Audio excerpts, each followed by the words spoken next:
তো 23শে ফেব্রুয়ারি টঙ্গী পূর্ব থানাধীন পাঠানপাড়া এলাকায় ঝিনু মার্কেট এলাকায় আপনারা একটা জানেন যে একটি দোকানে লুণ্ঠন হয়েছিল এবং মারপিট করা হয়েছিল।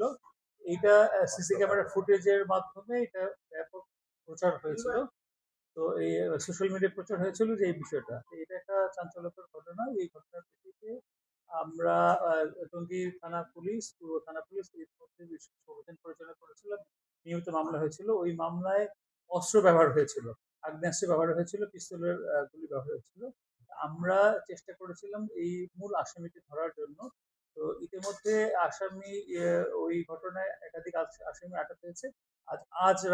আজ ভোর রাতে ৩টা ২৫ মিনিটের দিকে অনুমান আমরা ওই পাগাড় এলাকার পাঠানপাড়া